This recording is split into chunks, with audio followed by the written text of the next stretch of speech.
This is Norway, the land of fjords, lakes and wealth taxes. That's right, 5 years ago Norway's center-left government raised the wealth tax from 0.85% to roughly 1.1%. And soon after, the world was treated to headlines like this. More than 30 Norwegian billionaires left after wealth tax hike.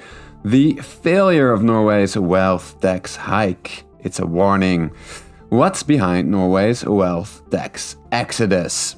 And yeah, something clearly happened in 2022 that caused especially many wealthy business owners to leave Norway in 3 different waves. But this type of coverage, it often raised more questions for me than it answered. First, 30 billionaires left? Okay, Norway isn't a populous country, but how big was that exodus really compared to the billionaires and millionaires that stayed behind? Did so many people leave that it made the wealth tax ineffective, or that it hurt the Norwegian economy? But perhaps more importantly, why did a tiny tax tweak of just 0.25% trigger a sudden panic when Norway has had a wealth tax for decades, and Switzerland, where most of them went, also had a wealth tax?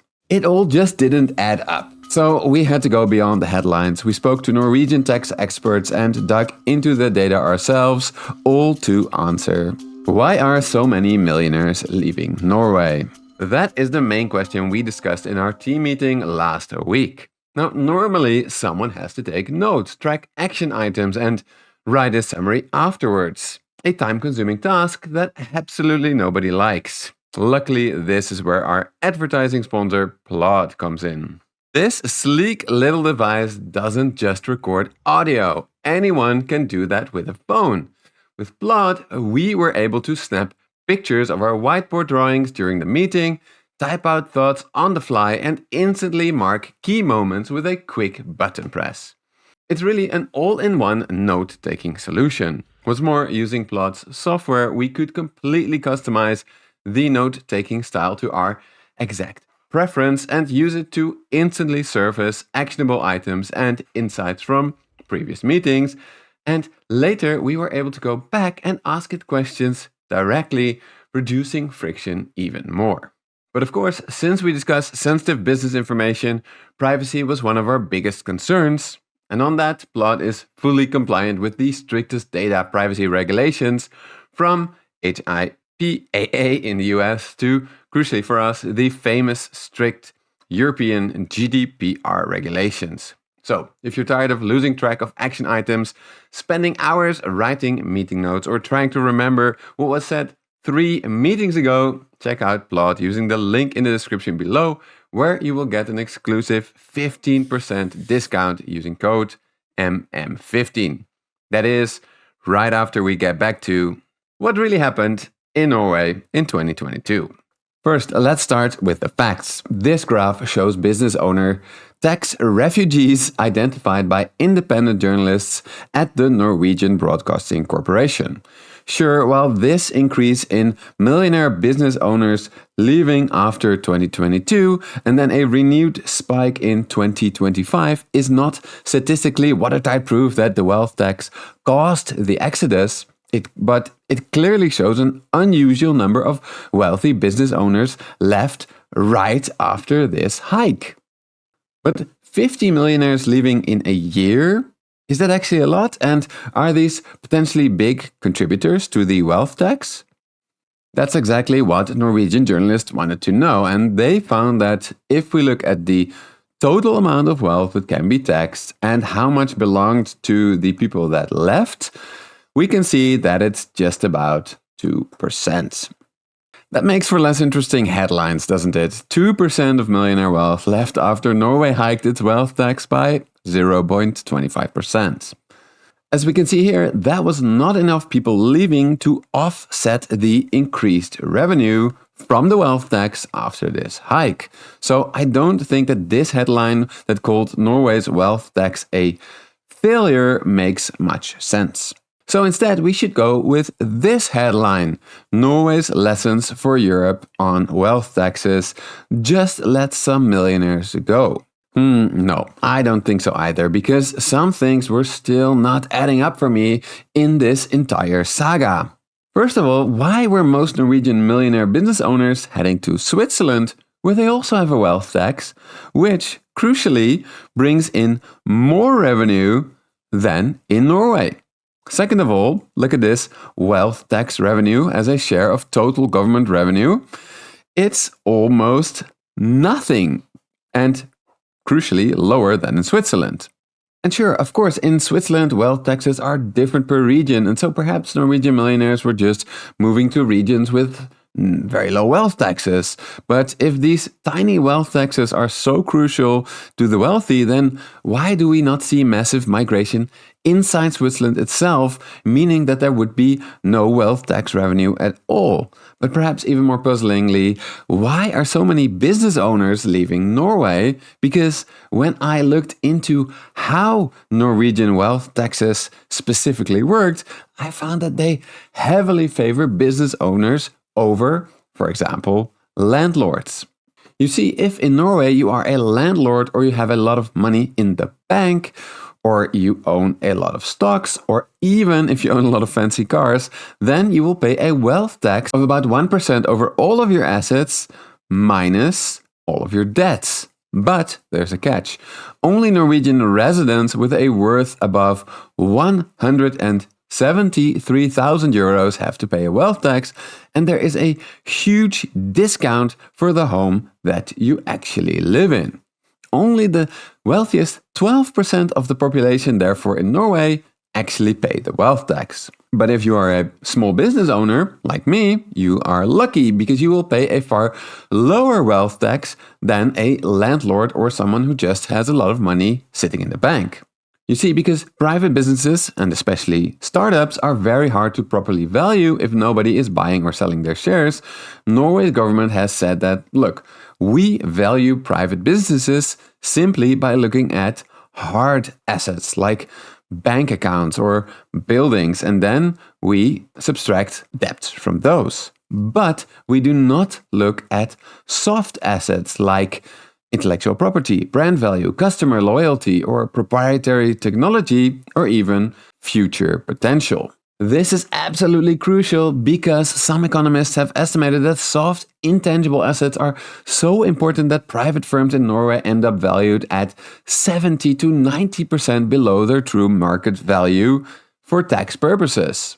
This could explain why Norway, despite having a wealth tax for well over 100 years, actually has a lot of billionaires per person, almost as many as the US. But it does leave our main question unanswered. Why did so many millionaire business owners leave Norway after 2022? People like fishing magnate Kjell Inge Røkke or crypto entrepreneur Fredrik Haga, who told the Financial Times that I had to choose. Am I based in Norway or do I want this company to succeed? It's not about not wanting to pay taxes, it's about paying taxes on money that I don't actually have. But strangely enough, it looks like it was not actually the wealth tax hike itself that triggered the exodus, but rather the exit tax that Norway imposed to, ironically, try to keep entrepreneurs from fleeing the wealth tax hike. You see, Norway's wealth tax does not tax all wealth inside the country, but rather the wealth of all people who live inside the country. So in theory, you could always dodge Norway's wealth tax by simply moving abroad, and this is why Norway had an exit tax for a long time. If you want to change your tax residency, then you face an exit tax of about 38%. And this comes in the form of a capital gains tax on all of your investments before you leave, even if they have not been profitable yet. This is crucial for business owners because their company could be on paper worth billions, even if it's not making any profits. And crucially, here the Norwegian state calculates the value of a private company differently for the capital gains tax than for the wealth tax. That is, if you sold any shares to, for example, venture capital investors, the government would say, aha, now we know what your company is worth.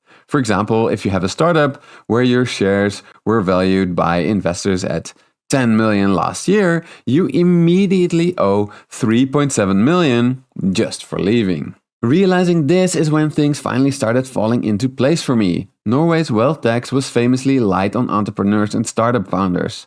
But the capital gains exit tax, oh boy, that could cost people like Mr. Rukke and Haga millions. But crucially, the exit tax had, before 2022, a massive loophole that everyone knew about. If you left the country and did not sell your shares within 5 years, the tax obligations simply vanished. So in anticipation of a millionaire exodus after this small wealth tax hike, the government wanted to close that loophole. And this meant that if people like Mr. Rukke or Haga wanted to avoid paying the exit tax, they had to move quickly and leave the country in 2022, avoiding the capital gains exit tax, not avoiding the wealth tax itself, saved them millions. Indeed, Mr. Haga himself mentioned the capital gains exit tax rather than the general wealth tax in his blog on why he left Norway. The exit tax cat and mouse game can explain 2 subsequent spikes in millionaire migration even after the loophole was closed in 2022. First, throughout 2023, more entrepreneurs left, betting they could defer payment indefinitely as long as they did not sell their shares. And then in 2024, the government put a stop to that through a 12-year payment cap, effective immediately. And now it didn't matter if you sold or not. Within 12 years of leaving Norway, you had to pay the tax. Period. No exceptions, no extensions, no loopholes. This could have finally helped to stop the exodus because, as you can see here, millionaire departures dropped to just 12 in 2024. However, in 2025, we again see a new spike, which was apparently because the center-left party won the election again, and some entrepreneurs feared further tightening and especially further uncertainty about increased exit taxes. So to answer our main question, why were so many millionaires leaving Norway? I think the most plausible explanation is that it was not the minuscule wealth tax hike that favors business owners, but rather a massive 38% potential capital gains tax on unrealized shares. But given that we've seen that even in response to that, the total wealth that left was actually not that much. Research so far on the effect of millionaire migration has revealed that the effects on Norway's economy have been very minor, even though the businesses that millionaire refugees left behind did suffer potentially because they could be managed less effectively from Switzerland. Perhaps more interestingly, research on the wealth tax before 2022, not the exit tax, has shown that people who faced a higher wealth tax started investing more in their businesses, which, as we've seen, are taxed at a lower rate within the traditional wealth tax. However, when it comes to the current exit tax that is now very strict, there are serious concerns that this is hurting Norway's potential as a startup hub compared to, for example, Stockholm in Sweden. You see, for young, ambitious entrepreneurs, it's pretty normal to start a business in your home country first, but then to scale it to London or New York or San Francisco, where there are far more investors. However, with the current exit tax, startup founders may need to then pay a massive tax bill to the Norwegian states if early investors valued the business highly, even if that value has not yet materialized. Therefore, I think that the world can learn 3 lessons from Norway's wealth tax experience. Number 1, tiny wealth taxes like the one in Norway and Switzerland do not scare away many millionaires, but also don't raise a lot of money for the state.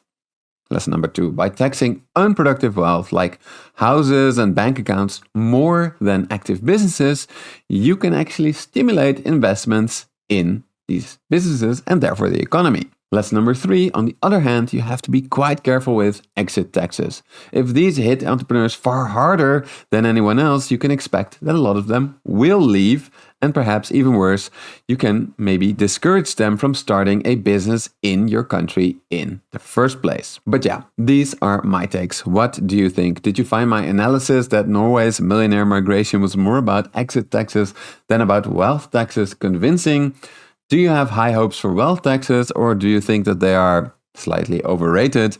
Let me know in the comments below, and don't forget to check out our sponsor Plot using the link in the description below. It really helps out the channel.